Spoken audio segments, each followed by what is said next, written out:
Have you ever seen a dream die? It wasn't loud or dramatic. It was quiet. It was the sound of dark red wine soaking into pure white silk, spreading like a disease. The dress didn't just have a stain. It looked like it was bleeding out on the floor of the bridal suite, 1 hour before I was supposed to walk toward the man I loved. My own sister, my maid of honor, stood over it with a half-empty glass in her hand and fake tears in her eyes. And in that moment, I learned that the deepest betrayals don't come from enemies. They come from the people who are supposed to love you the most. Stick with me, and I'll tell you how I turned the worst day of my life into a victory no one saw coming. My name is Alma Batchelder, and I just turned 28. I'm not a special person. I'm a second-grade teacher from Ohio. I love the smell of old books and the sound of children laughing. All I ever wanted was a simple life. A man who was kind, a home filled with love, and maybe a little dog. I thought I had found all of that with my fiancé, Liam. We were perfect for each other. He was a good, honest man who held my hand when we crossed the street. My life felt like a small, beautiful snow globe. But my older sister, Briar, was the kind of person who loved to shake snow globes just to watch the world inside fall apart. If you've ever had a dream so pure and simple that it was your entire heart, and you've watched someone try to smash it, then I need you right now. Please, if you feel my pain, I'm begging you to subscribe to my story. Your support isn't just a number to me. It's a hand reaching out in the dark, reminding me that I'm not alone. It gives me the strength to tell you everything that happened next, and how I found the power to fight back against the person who was supposed to be my best friend. It all started that morning. My wedding day. The sun was shining, the birds were singing. All the cliché things you hear about. I felt a joy so big it felt like my chest couldn't hold it. My mother-in-law, Seraphina, had given me the dress as a gift. It was her own creation, she'd said. Just a little something she designed as a hobby. It was beautiful, simple, and elegant, with tiny pearls sewn along the sleeves like little dewdrops. When I put it on, I felt like the most beautiful woman in the world. I felt worthy of Liam's love. It was more than a dress. It was a promise. Briar walked in while I was admiring it in the mirror. She had a bottle of expensive red wine in her hand. "A toast," she said, her voice a little too loud, her smile a little too wide. "To my little sister, who always gets everything she wants." There was an edge in her voice, a bitterness I had heard my whole life. I should have seen it then. I should have known that she wasn't there to celebrate me. She was there to break me. But I was so happy, so lost in my own dream, that I didn't see the jealousy burning in her eyes. She poured 2 glasses, her hand shaking just a little. "You look beautiful, Alma," she said, but her eyes weren't looking at me. They were looking at the dress.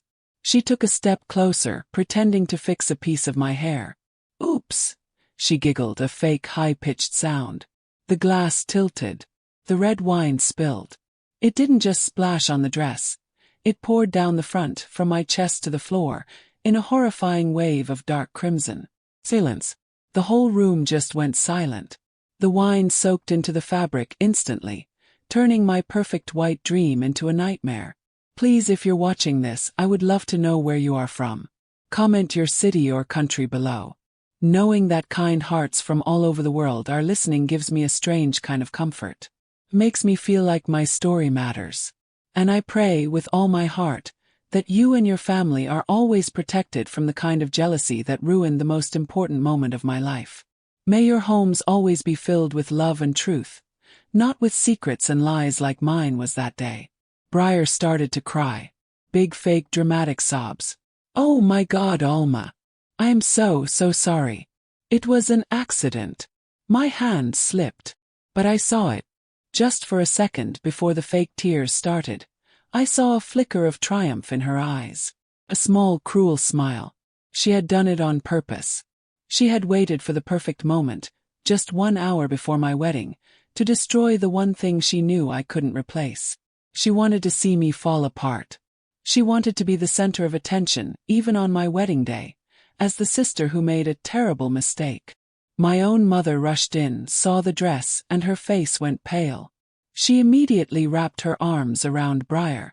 "Oh, my poor baby," she said to my sister. It was an accident, everyone will understand. She didn't even look at me. She was comforting the person who had just shattered my heart. I was invisible, a ghost at my own wedding. I just stood there, staring at my reflection. A girl in a bleeding dress, with a sister who hated her and a mother who didn't see her. I felt a coldness spread through me, colder than any winter in Ohio. I ran into the bathroom and locked the door, my breath coming in ragged sobs. My world was ending. There was no backup dress. There was no time. All our money had gone into this wedding, into creating this one perfect day. I could hear them outside the door, my mother telling Briar it wasn't her fault, Briar crying louder for everyone to hear. They weren't worried about me. They were just managing the drama. In that moment, the love I had for my sister turned into something else. Something hard and sharp.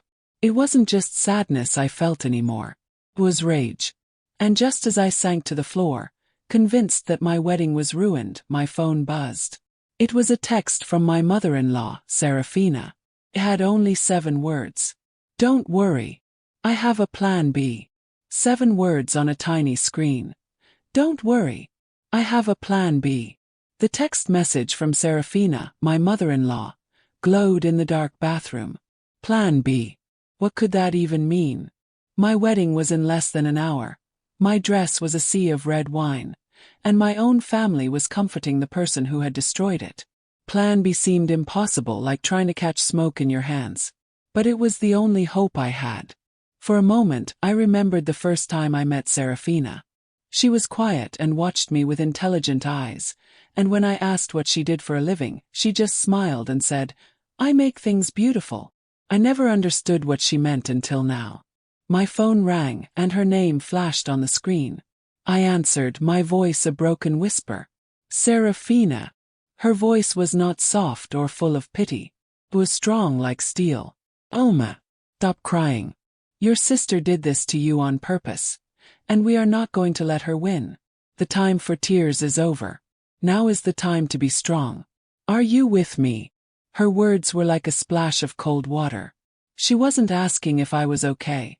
She was asking if I was a fighter. Something inside me shifted. The sadness was still there, but now it had a partner, anger. Yes, I said, my voice clearer now. I'm with you. Good, she said, her voice low and urgent. Now listen carefully. In the closet of the bridal suite, behind some of my old winter coats, there is a large black garment bag.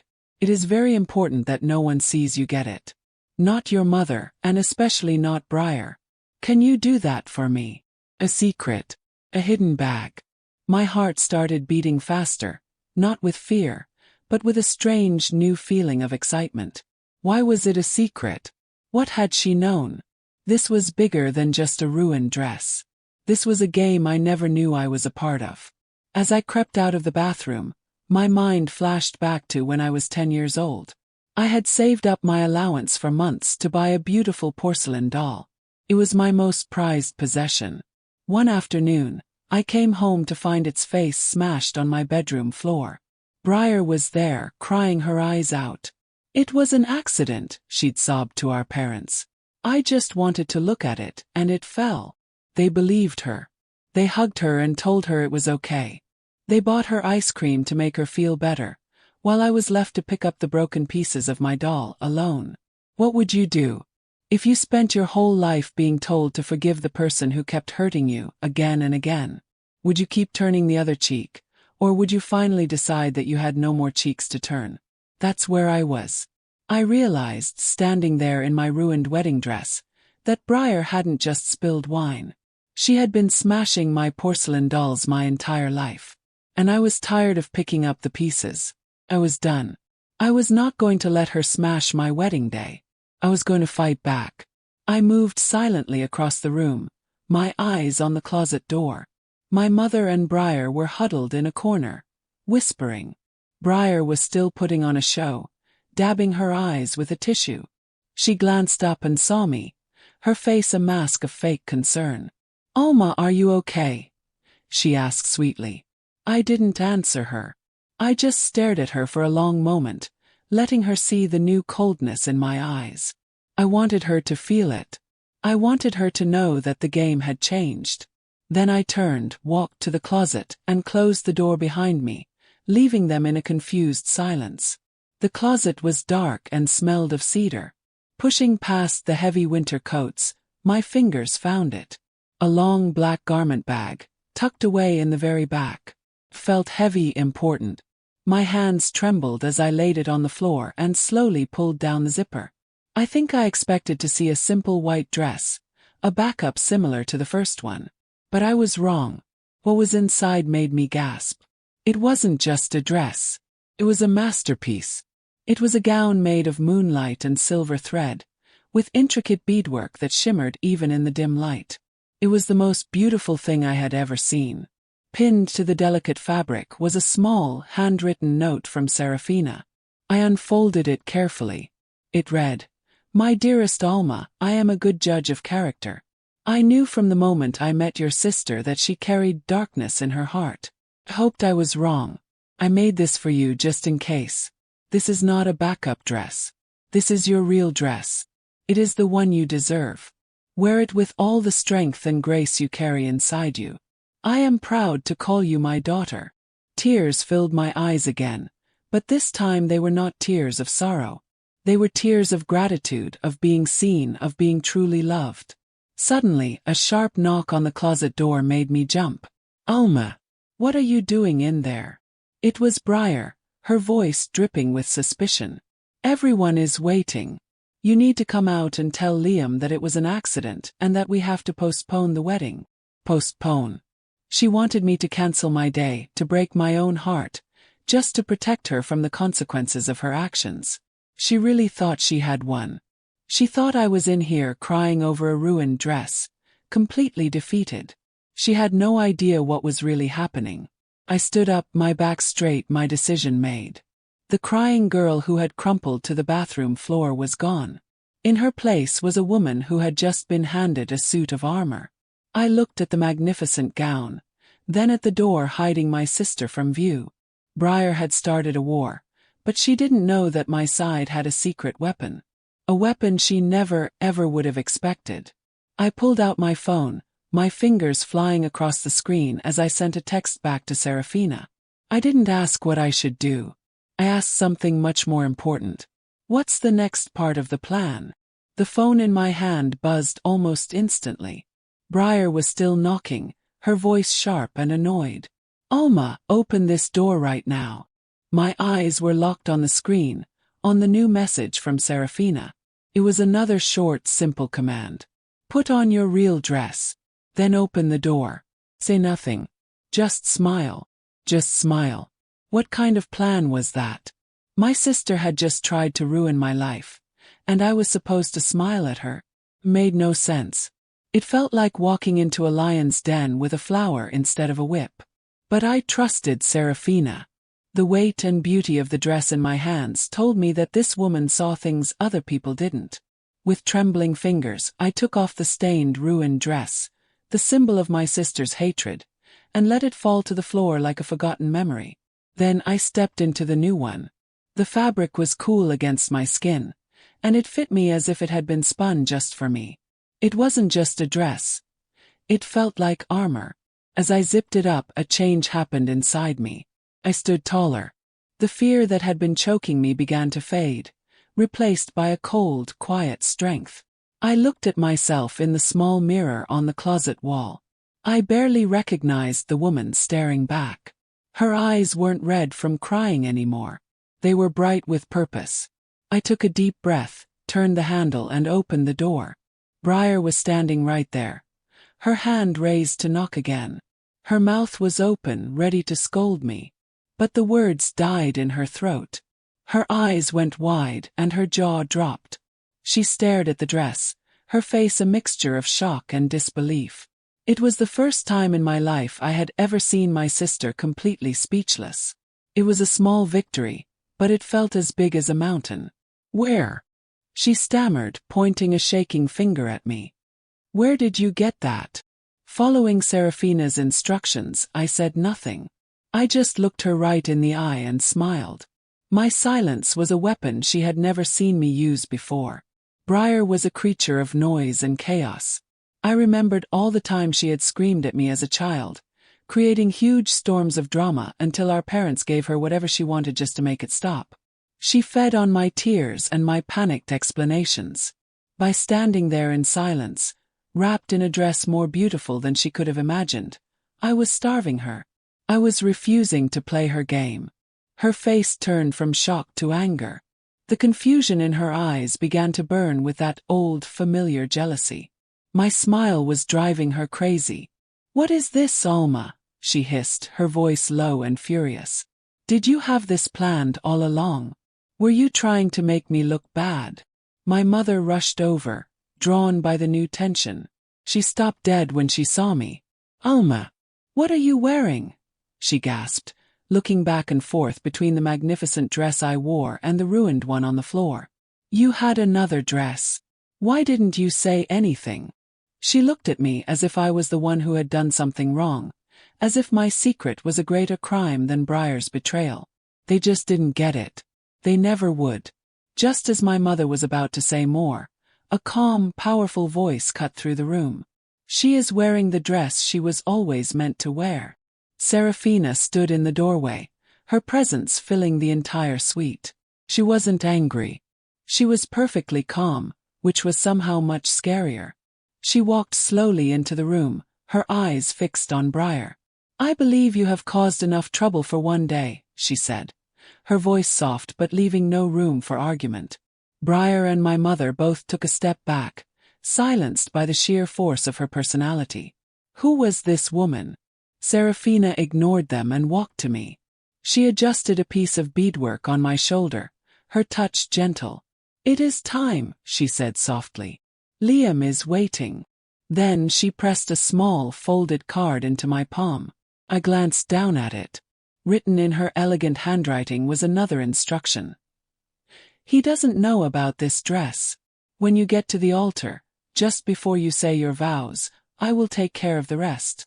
My heart leaped into my throat. The rest. What did she mean? What was going to happen at the altar in front of all our friends and family?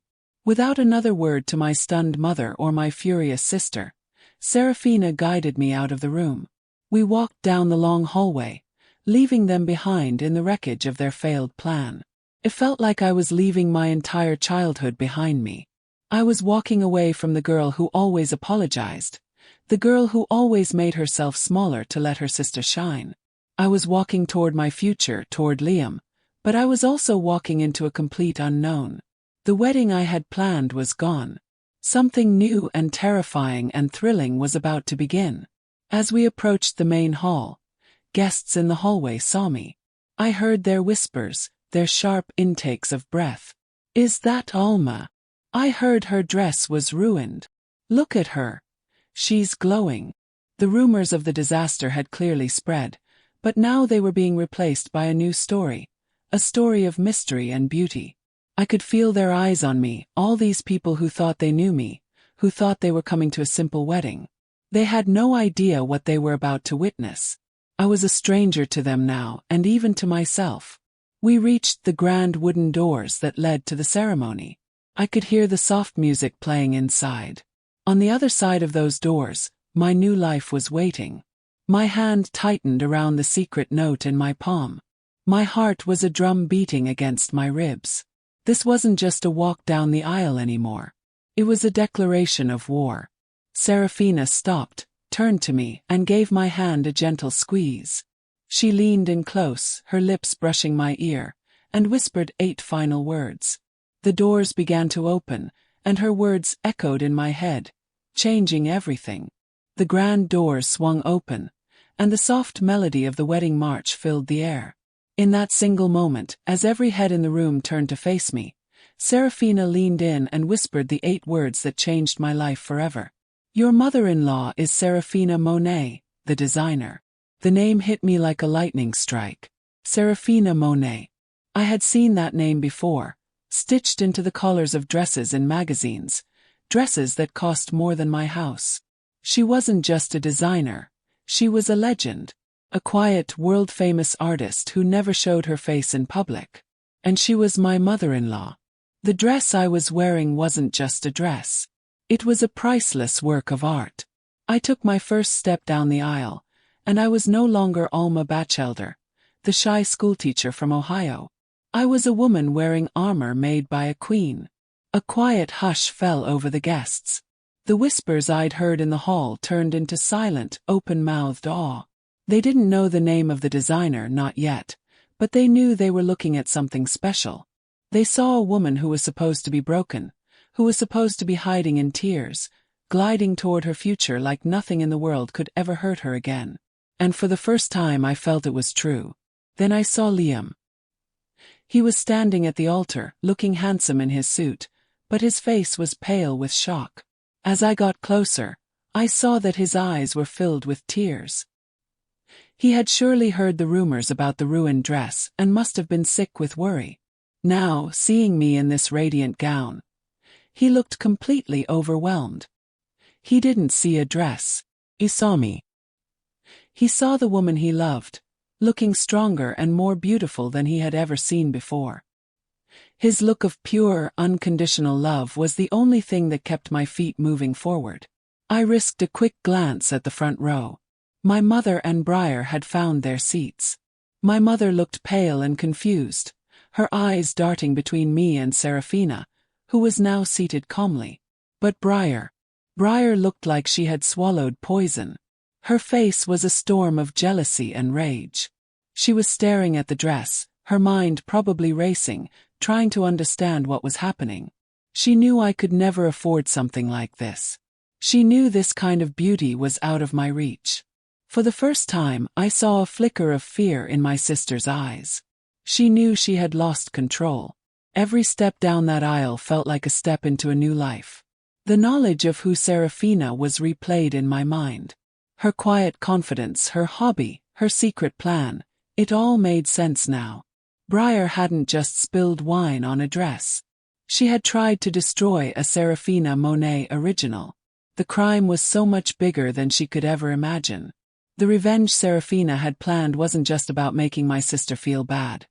It was about showing her that she had picked a fight with forces she couldn't possibly understand. The world was about to see what happens when you try to break a Monet. I finally reached the altar, and Liam took my hand. His was trembling slightly. "Alma," he whispered, his voice thick with emotion. I don't understand." "You're okay." I just squeezed his hand and gave him a tiny smile that I hoped said, "I'll tell you everything later. Just trust me." The officiant began to speak the familiar, comforting words about love and marriage, but I could barely hear him. My focus was on the ticking clock, on the secret note in my hand, on Seraphina's promise to take care of the rest. The whole room felt like it was holding its breath. Have you ever held a secret that felt like a bomb? A secret so powerful it could change every life in the room. I was holding one, and I knew my mother-in-law was about to light the fuse. What would you do if you were in my shoes? Would you stop it? Or would you let the explosion happen, knowing that some things need to be destroyed to make way for something new? I had made my choice. I was ready for the fire. I wanted to watch my sister's world of lies burn to the ground. I could feel Briar's stare from the front row, burning into the side of my face. She was no longer just my jealous sister. She was my enemy. She had tried to tear down my happiness for the last time. As the officiant continued, I caught Seraphina's eye. She was looking at me with a calm, reassuring gaze. Then, very slowly, she gave me a single, almost invisible nod. This was it. This was the signal. My heart hammered in my chest. It was time. The officiant smiled at us. "And now," he said, his voice echoing in the silent church, "the couple will share the vows they have written for each other." Liam turned to me, ready to speak. But before a single word could be spoken, a sound cut through the air. It was the sound of a chair scraping back. Every eye in the room snapped to the front row. Seraphina Monet was standing up. She didn't look at me. She didn't look at her son.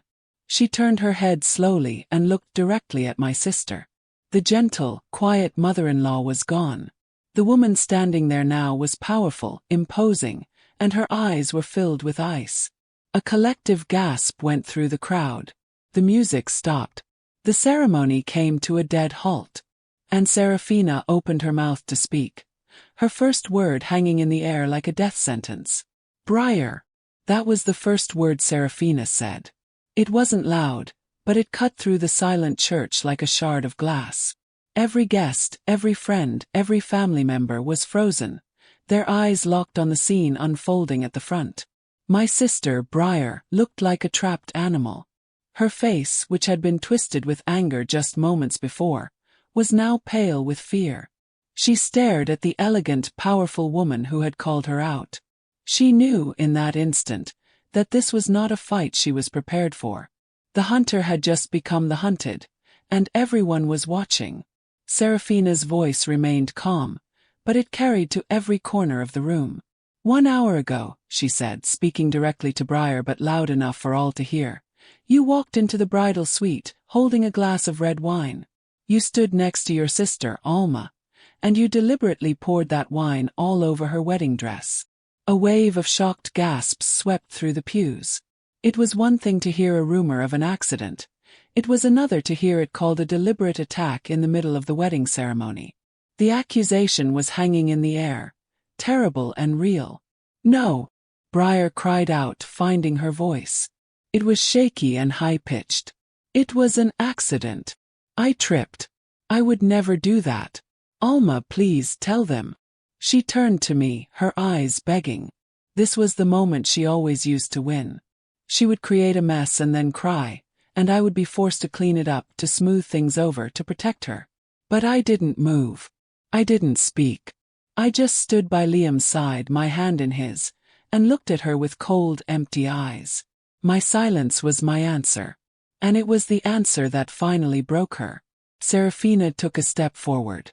I know it is hard to believe that a sister could be so cruel, she said, now addressing the stunned guests. Perhaps you are wondering who I am to make such an accusation. My name is Seraphina Monet. The name fell into the room like a bomb. I saw people's eyes go wide. I saw a man in the third row pull out his phone and start typing furiously. The whisper of her famous name spread through the crowd like fire. The dress Briar destroyed, Seraphina continued, was my personal creation, a gift for my daughter Alma. A one-of-a-kind gown. You can't prove it, Briar shrieked, desperation making her voice ugly. It's my word against hers. A small, sad smile touched Seraphina's lips. Oh, Briar, she said softly. You are so predictable.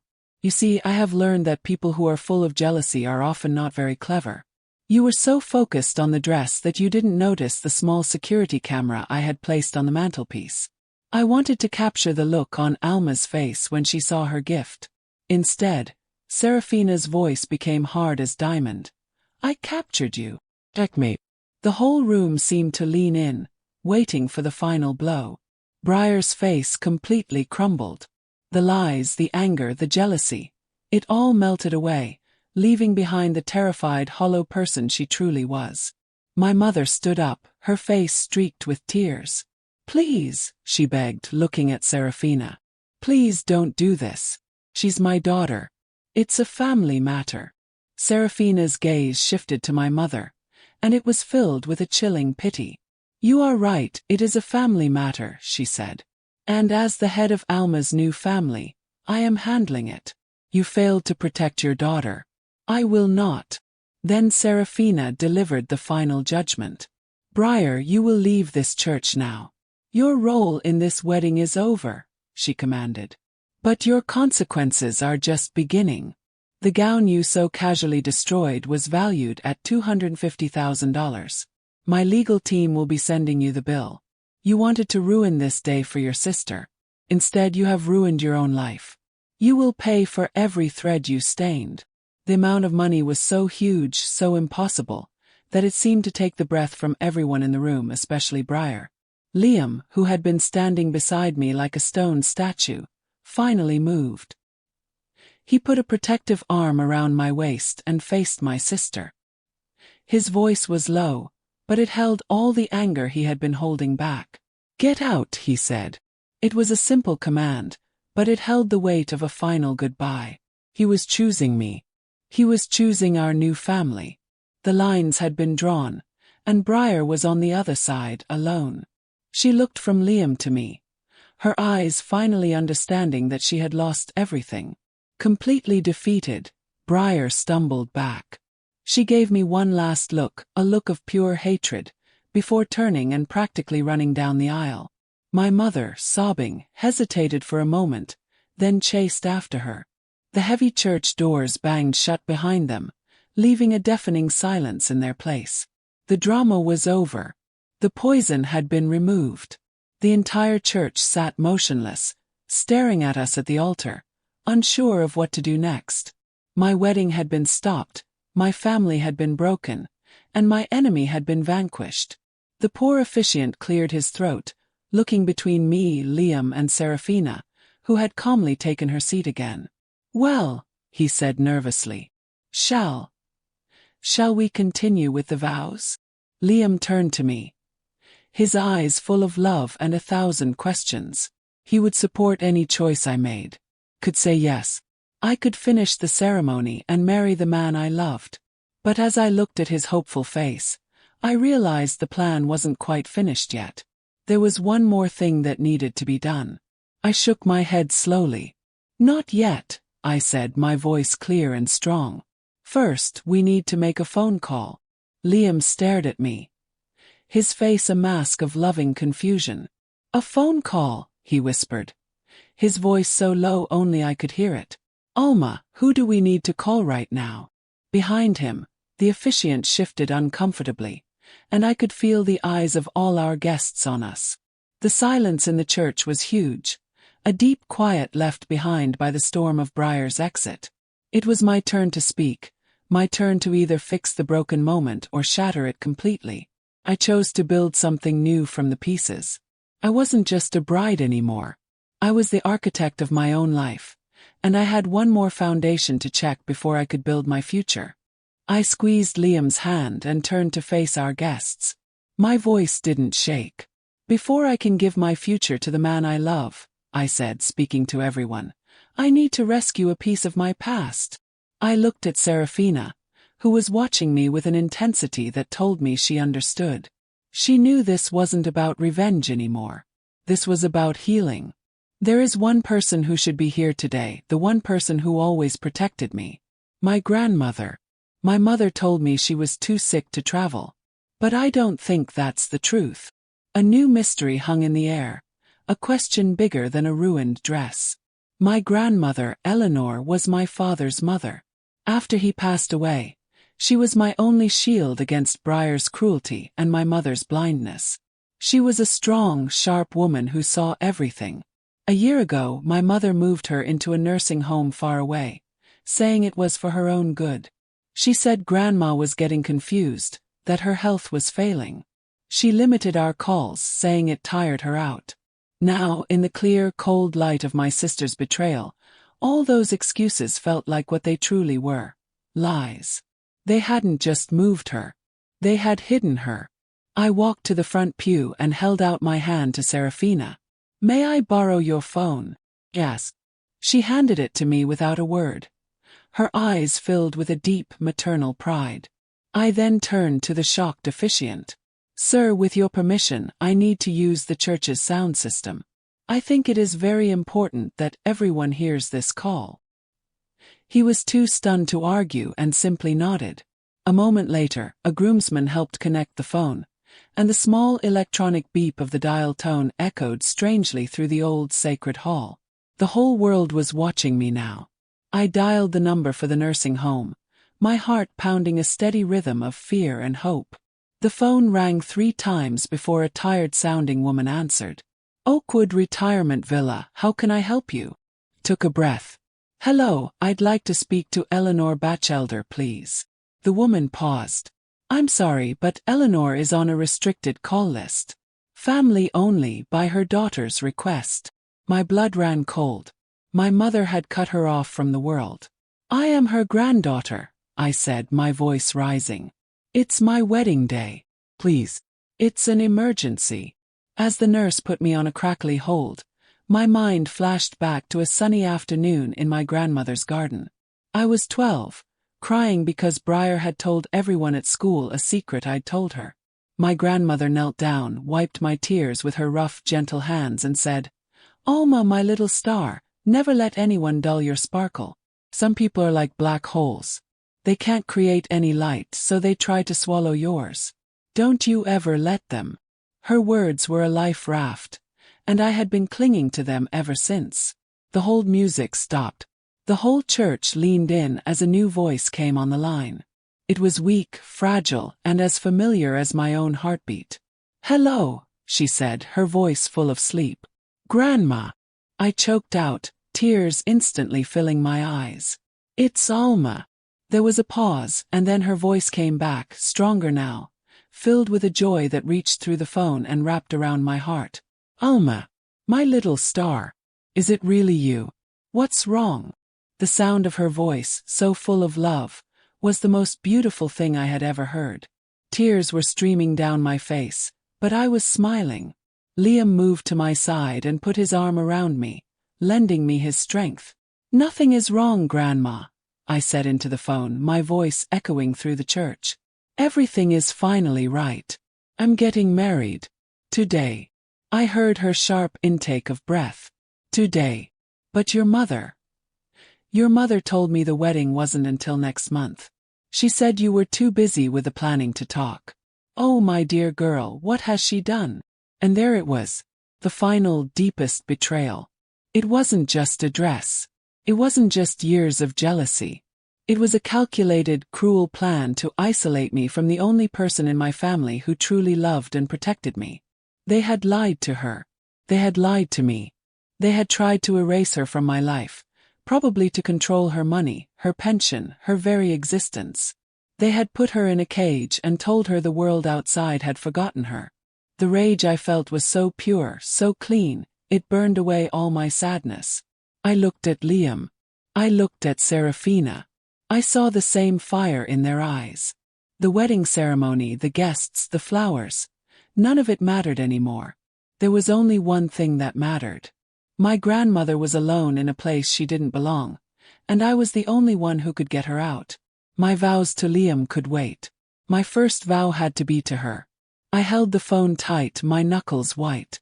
"Grandma," I said, my voice ringing with a promise that was stronger than any wedding vow. "Don't you move. I'm coming to get you right now." My promise echoed in the silent church. "I'm coming to get you right now." I ended the call and handed the phone back to a stunned groomsman.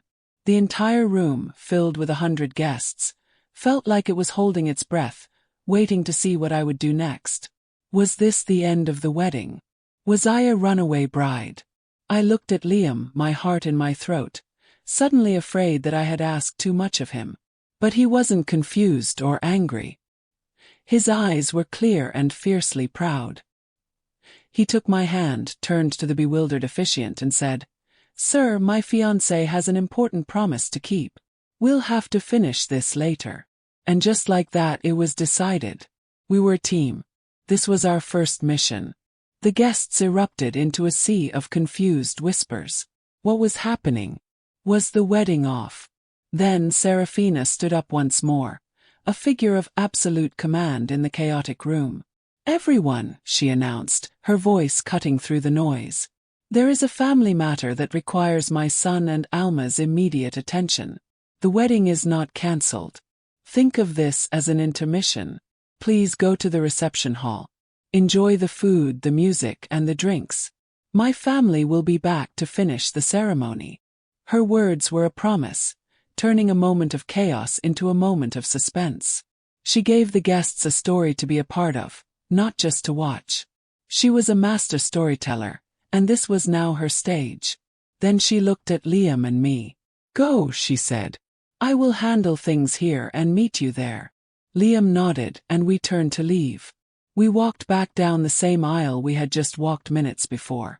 But this time we walked together, hand in hand, not as a bride and groom, but as partners walking away from our own wedding and toward something far more important.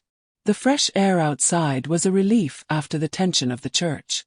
The fancy wedding car, a vintage silver Bentley, was waiting for us, meant for a happy couple to drive off into the sunset. Now it was our getaway car. As we climbed inside, I was very aware of how strange we must have looked. Me in a priceless couture gown and Liam in his perfect tuxedo, getting into a car not for a party, but for a rescue. All the plans, all the details, all the things that had seemed so important an hour ago, were now meaningless. The only thing that mattered was getting to my grandmother. As the car sped down the highway, the city blurring past us, my mind raced. I thought about my mother.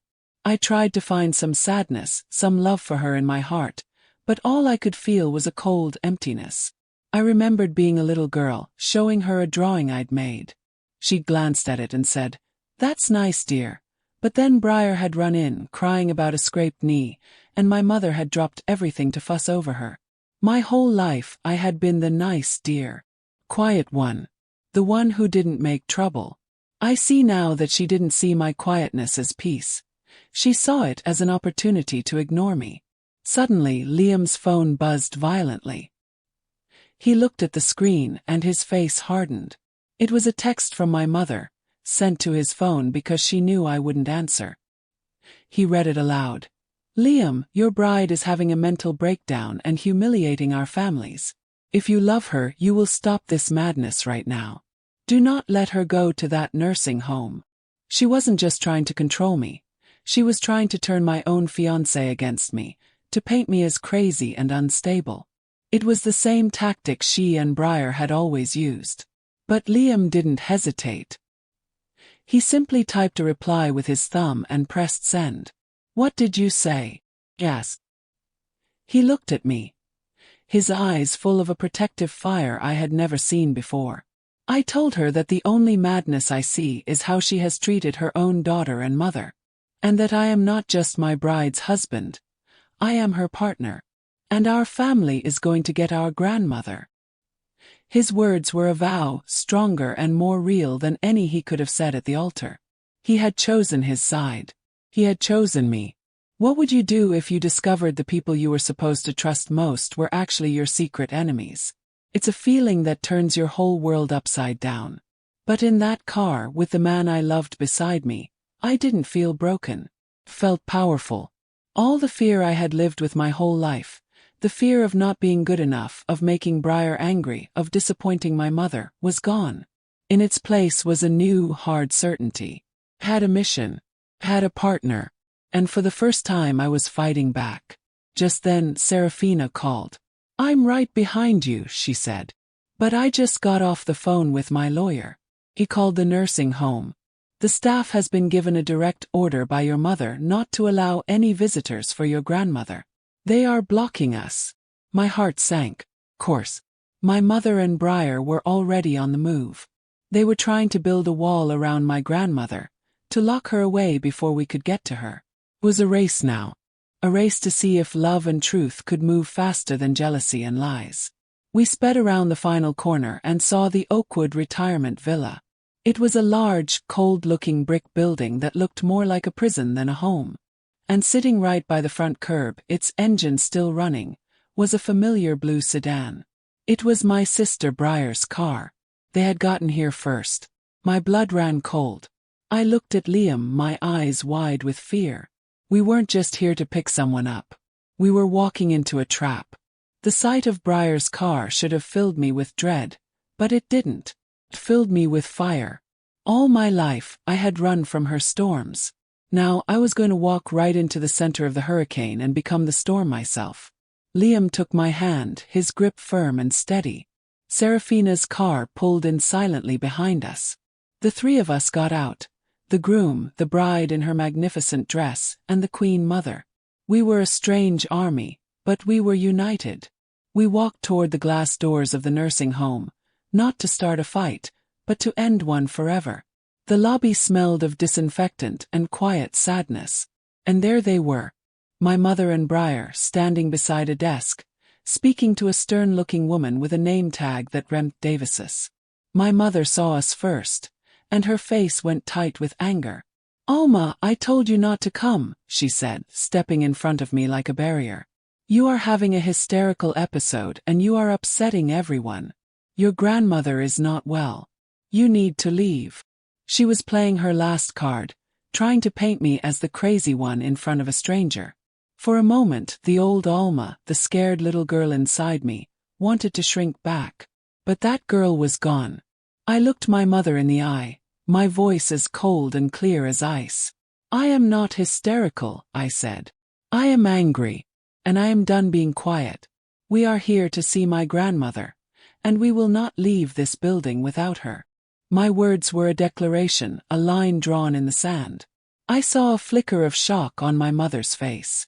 She had never heard me speak like that before. She didn't know this version of me. Ms. Davis, the administrator, stepped forward, holding a clipboard like a shield. I'm sorry, she said in a flat voice. But your mother, Mrs. Batchelder, has the full power of attorney for Eleanor's care. She has instructed us that Eleanor is not to have any visitors today. My hands are tied. A legal wall. A trap made of paper. For a second it felt like we had lost. They had thought of everything. My mother smiled a small, triumphant smile. She thought she had won. But she had forgotten about the queen on our team. Seraphina moved forward. She didn't raise her voice. She didn't argue. She simply opened her purse and pulled out a simple, elegant business card, placing it on the desk in front of Ms. Davis.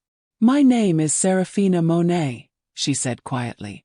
The administrator's eyes widened almost imperceptibly. My lawyer, who is one of the best in the country, Seraphina continued, is currently on his way to this facility. He specializes in cases of elder abuse and financial exploitation. Any further attempts to block my daughter-in-law from seeing her grandmother will be seen as a conspiracy. This facility will be named in the lawsuit. The threat was not loud, but it was deafening. Ms. Davis looked at the business card, then at Seraphina's powerful, unblinking eyes. She looked at my mother's panicked face and at Briar, who was starting to look terrified. The administrator knew in that instant that she was a pawn in a game she couldn't win. Her professional composure cracked. Let me just double-check her chart, she stammered, before quickly walking away from the desk and down a long hallway. The tide had turned. We had broken through the wall. As we waited, I looked at the two women who had raised me. I didn't feel sadness anymore. I just felt nothing. They were strangers to me now. Strangers who wore the faces of my mother and sister. They had tried to steal my wedding day, but I realized now it was never about my wedding. It was about control.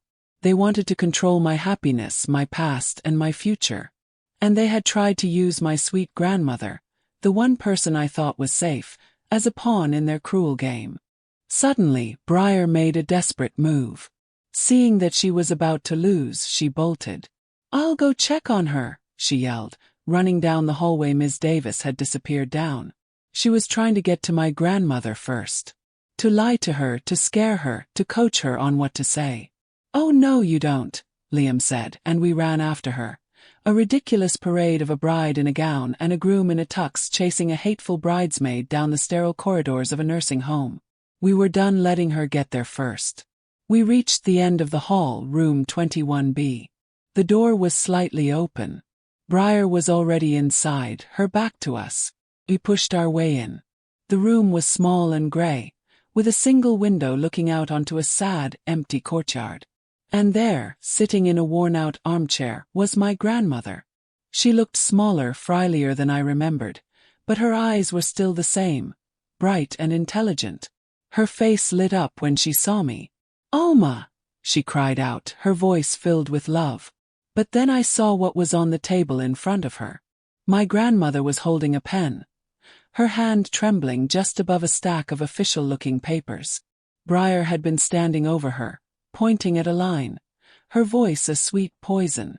My grandmother looked from me to the papers, her face a picture of confusion and distress. She didn't know what to do. Her eyes, filled with tears, met mine. Alma, my star, she said, her voice a broken whisper. I'm so glad you're here. Briar was just telling me that you needed me to sign these papers. She said you need to sell my house to help pay for your beautiful wedding. The world stopped. The air in the tiny gray room grew thick and heavy. My sister's words hung in the air. The ugliest lie I had ever heard. She had used my wedding, my day of happiness, as a weapon to try and make my grandmother homeless. She was trying to steal the house my grandfather built, the garden my grandmother loved, the only real home our family had left. A cold, quiet rage filled me, so pure and so total that it pushed out every last bit of fear or sadness I had left. This was the bottom. This was the end of the line. I walked slowly toward my grandmother, ignoring Briar completely. I knelt down beside her chair and took her small, frail hand in mine. "Grandma," I said, my voice soft but steady. "Look at me. That is a lie. I would never ever ask you for your home. My wedding is paid for. I don't need anything except you." I then turned my head and looked at Briar, who was now backed against the wall, her face pale.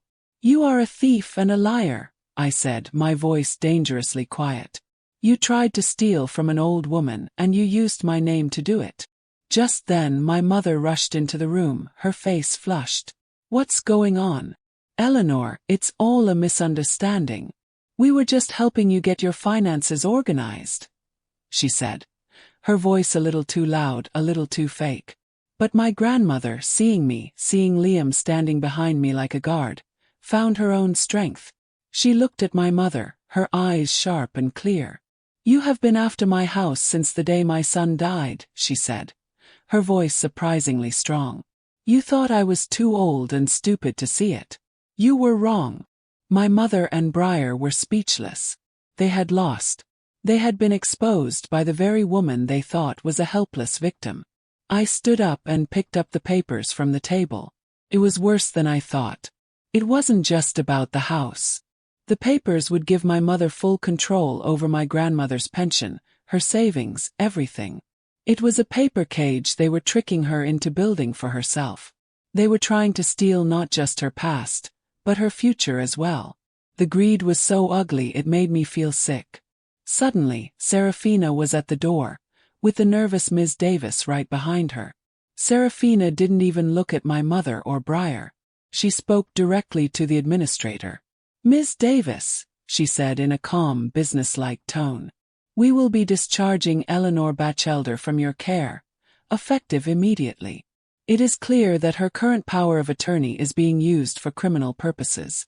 My lawyer is on the phone and will guide your staff through the legal process to ensure a smooth and lawsuit-free transition. You will prepare her things now." It was a command, not a request. Ms. Davis nodded quickly, eager to escape the legal storm that was about to hit. As nurses rushed in to help, Briar finally broke.